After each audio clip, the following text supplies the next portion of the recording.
Madame la Présidente, Mesdames et Messieurs, je suis très honoré de vous parler d'un sujet d'actualité, quoi de neuf en chirurgie du cancer colorectal.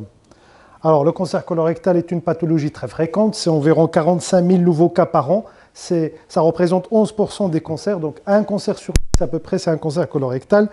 La survie globale à 5 ans est de 56%, c'est la quatrième meilleure survie au monde. La prise en charge est multidisciplinaire, elle fait intervenir des gastro-entérologues, des oncologues, des gériatres, des oncogériatres, des médecins généralistes. Et la chirurgie a une place dans les formes localisées ou les formes métastatiques résécables.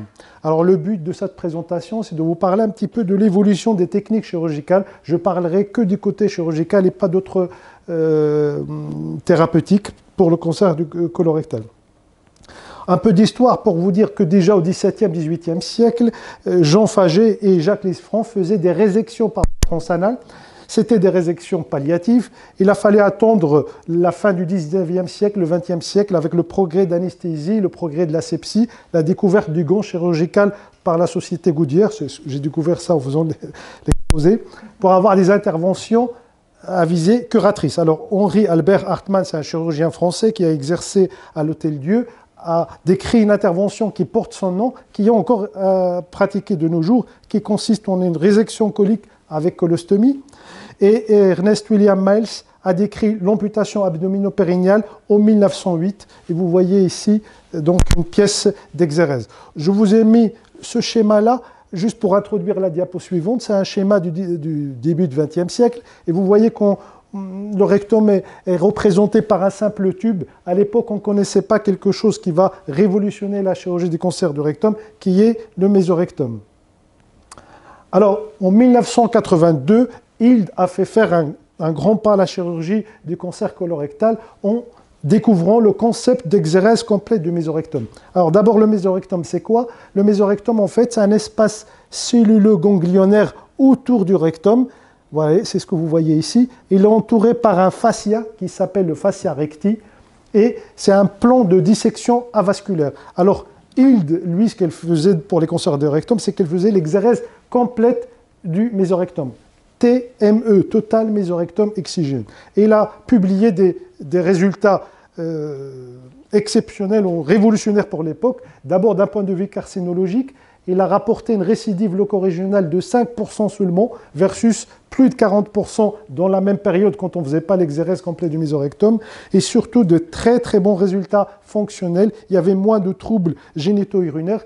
Pourquoi? L'explication est anatomique, c'est que les nerfs à destinée génito-urinaires sont ici, en dehors du mésorectum. Voilà les nerfs. Donc, quand on faisait l'exérèse complète du mésorectum, les nerfs étaient préservés. C'est ce qui explique donc les meilleurs résultats fonctionnels. Donc, l'exérèse TME est devenu le gold standard depuis 1982.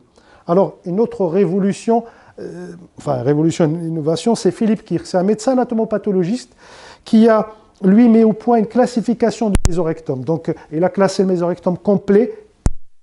Et dans une publication de 2002, il a rapporté un taux de récidive de 36% à 2 ans lorsque le mésorectum est incomplet. Alors ça implique quoi pour le chirurgien? Ça veut dire que quand on va faire une résection complète du mésorectum, la dissection doit être la moins traumatique possible, ne pas faire de plaie dans le mésorectum. Je vous ai également rapporté des schémas qui étaient dans les livres de chirurgie. Ça, c'est un livre de 1998 dans lequel le chirurgien mettait sa main. Ça devrait plus se faire parce que quand on met la main à l'aveugle, on risque de faire des plaies dans le mésorectum et donc exposer le patient à une récidive locorégionale. C'est ce qu'on appelle la blunt dissection, mais ça ne doit plus se faire. Alors, cette diapo pour vous dire ce que c'est qu'une chirurgie carcinologique. La chirurgie carcinologique est définie par deux choses. Il faut une marge de 5 cm. Quand vous avez un cancer du côlon, il faudrait réséquer au minimum 5 cm de part et d'autre de la tumeur pour avoir une marge suffisante. Et surtout, faire la ligature des vaisseaux à leur origine. Voilà, les vaisseaux coliques à leur origine, donc au départ de l'artère mésentérique. C'est la même chose à droite et à gauche. Donc c'est la deuxième règle carcinologique. Pourquoi ça? Pour avoir le maximum de méso et donc avoir au moins 12 ganglions dans la pièce d'exérèse. Sauf pour le rectum, le bas rectum, on se contente d'une marge de 1 cm. Voilà. Alors, Voilà une autre révolution dans la chirurgie du cancer colorectal, la célioscopie. La célioscopie, c'est une véritable révolution. C'est la voie d'abord de référence actuellement et ça a été confirmé par plusieurs essais randomisés. C'est vraiment des études de très haut niveau de preuve. L'essai classique Color, c'est des essais randomisés donc, qui ont prouvé, confirmé que la célioscopie était associée avec une durée d'hospitalisation moins importante que la laparotomie, moins de consommation dentalgique, donc les gens ils ont moins mal, et surtout une reprise du transit plus rapide que la laparotomie. Donc c'est quelque chose qui est confirmé par des essais randomisés. Alors non seulement la célioscopie fait mieux que la chirurgie par la laparotomie, mais les résultats oncologiques sont exactement identiques. Je vous ai mis là la courbe de survie laparotomie versus célioscopie pour l'essai classique. Vous voyez, même pas besoin que les deux courbes sont exactement identiques. Donc c'est le même résultat. Pour le cancer de rectum également, la célioscopie donc est validée, donc l'exérèse TME laparoscopique est validée, là encore par des essais randomisés, hein, donc c'est des essais multicentriques randomisés, essai Color 2, essai coréen, et l'exérèse totale et extrafaciale du mésorectum, plus ou moins radiochimiothérapie néoadjuvante, c'est le traitement standard des adénocarcinomes du moyen et bas rectum. Alors, trocar unique, une autre innovation dans la chirurgie du cancer de rectum, colorectal. C'est quoi le trocar unique? La célioscopie, on va mettre plusieurs trocars. Trocar unique, on va mettre un trocar un peu plus grand de 2 cm dans lequel on va mettre les instruments, la caméra, l'insufflation.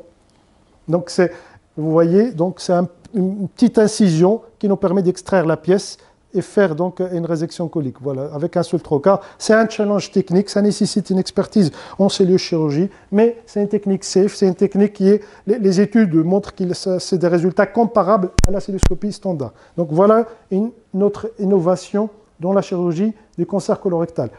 Autre chose, le robot, c'est d'actualité, tout le monde en a entendu parler. Alors le robot, ça permet une manipulation plus intuitive des instruments, hein, une vision 3 dimensions.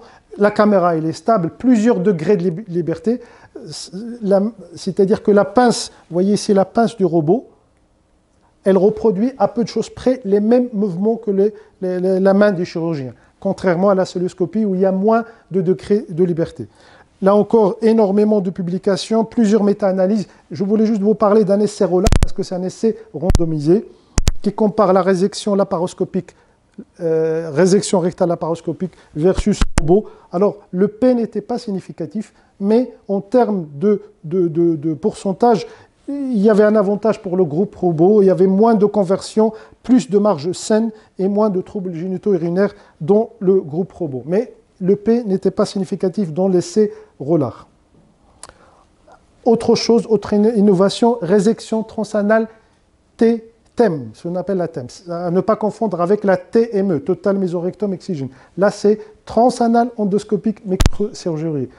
Alors, c'est une technique, en fait, c'est un gros rectoscope qu'on va mettre au niveau de l'anus et qui est branché à une colonne de célio. Ça nous permet de faire l'exérèse des petites lésions, des petits cancers du rectum. Vous voyez, ici, on a une image ici, donc on va tatouer autour de la lésion, on va marquer la lésion, voilà. Et les résultats est le suivant, donc une lésion avec, voilà, avec épinglé pour que l'anatomopathologie puisse bien l'analyser. Alors vous allez me dire, mais les gastro-entérologues également font des résections par voie endoscopique. Mais là, on peut faire ce qu'on appelle full thickness. Ça veut dire qu'on va réséquer toute la paroi du rectum, la muqueuse, la musculeuse, jusqu'à la graisse périrectale. Ça permet d'avoir un staging exact de la tumeur. Voilà une autre innovation, TATME, Transanal Mesorectum Excision. Ça veut dire qu'on va faire une exérèse du mésorectum par voie transanale. Alors, ici, vous avez par voie transanale, on va réséquer, donc on va ouvrir la paroi du rectum et on va disséquer dans le plan du mésorectum. Ce qu'il a dit par le haut, on va le faire par le bas. À peu de choses près, comme ce que font les gynécos dans l'hystérectomie par voie haute et par voie basse. J'ai trouvé que c'était à peu près la même chose. Alors, pourquoi cette TATME, l'exérèse du mésorectum par voie transanale? Parce que la TME standard décrite par Hill est une technique difficile. Elle est difficile, pourquoi? Parce que l'anatomie du rectum est particulière. Vous voyez que dans la partie inférieure, le rectum a tendance à s'horizontaliser et donc il n'est plus dans l'axe de vision du chirurgien. C'est pour ça que l'exérèse est difficile. L'exérèse est également difficile lorsque vous avez une grosse prostate, les tumeurs volumineuses. Donc c'est une technique difficile et même pour sectionner le rectum tout en bas, c'est difficile également. Il n'y a pas de pince adaptée.